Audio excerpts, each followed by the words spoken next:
feel like this has been kind of a common talking point after this game is Georgia's 5 out of their 6 SEC games have been fourth quarter comebacks.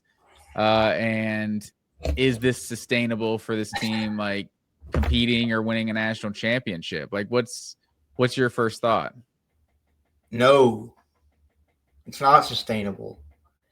I understand that Georgia plays in a tough league and a tough conference where in the SEC, a few plays is often the difference between winning or losing a game. But I think if you're having to play from behind in the fourth quarter every single game, like by definition, you're gonna lose, right? How many times do we see a team, whether it's maybe I'm wrong to use this pro comparison, but college or pro, there are so many teams I feel like we see that have this great luck and great success in one score games, and then they get to the playoffs and they run into a team that's just not going to let them hang around in the fourth quarter the same way some of these other teams are, and they get beat. And that's kind of what happened to Georgia last year. I mean, Georgia last year had a bunch of, it wasn't maybe as many as this year, but they had some one-score games and some games in the fourth quarter that they really had to pull out and pull away.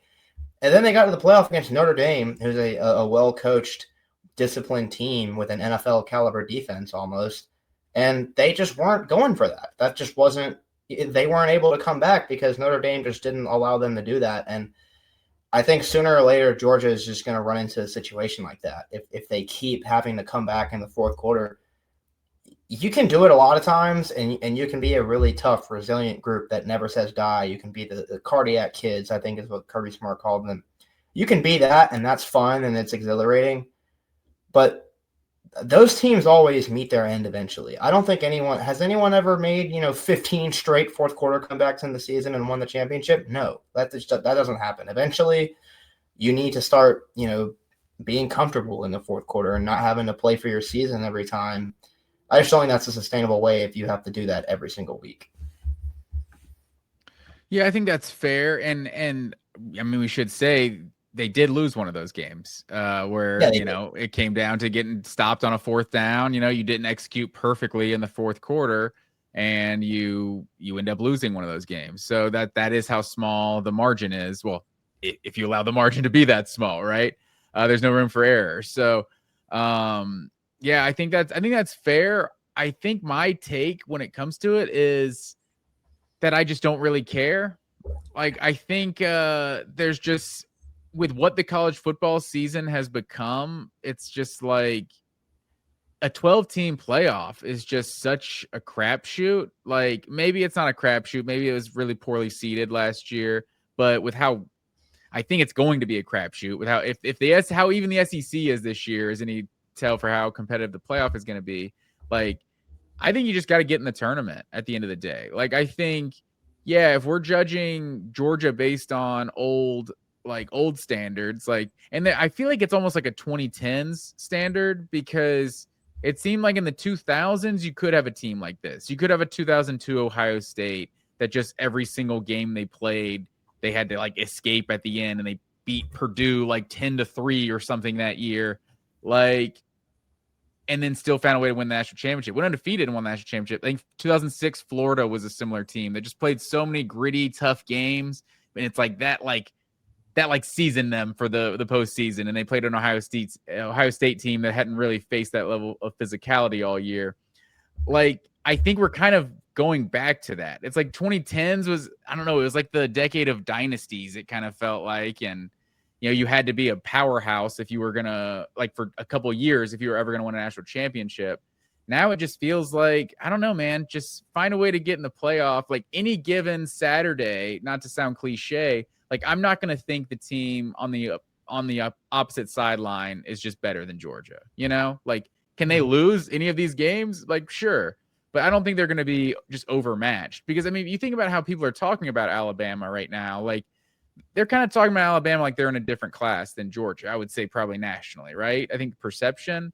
And Alabama's doing the same thing Georgia's doing, and winning every game by 7-3 points. Maybe the offense is more fun to watch, but it's and they're not getting off to the slow starts. But the slow starts thing is kind of overrated too, because Georgia didn't get off to a slow start against Florida. It was just a back and forth game. Like, it wasn't like they got in a 14-0 hole. Like Ole Miss, they scored every single drive. So the defense was just getting scored on 5 times in a row. It's not like they were getting it wasn't a slow start. It's just you're going back and forth with an evenly matched team. Like, I don't know. I don't think Florida's that bad. Maybe I'm giving too much respect to Florida.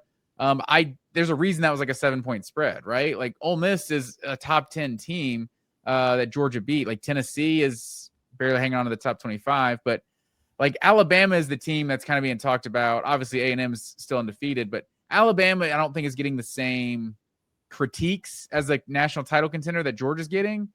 And Georgia had this team. If they're not aggressive and go for a touchdown late in the fourth quarter, like they at least tie it at 24 and they play a fourth quarter tied. Maybe it goes to overtime, but it's like that's a very winnable game is all I'm saying in terms of Georgia playing Alabama. And, you know, I'm never going to believe that the best team in the SEC isn't close to as good as the best team in the country. You know, like they're never going to be that outmatched with anyone else if you can be the best team in the SEC. And right now it appears the best teams in the SEC are kind of all right there together. I feel like it's definitely a fair point to just be like, you know, the college football landscape as a whole has changed and there's more parity now and every team is just generally closer in terms of skill level than in years past.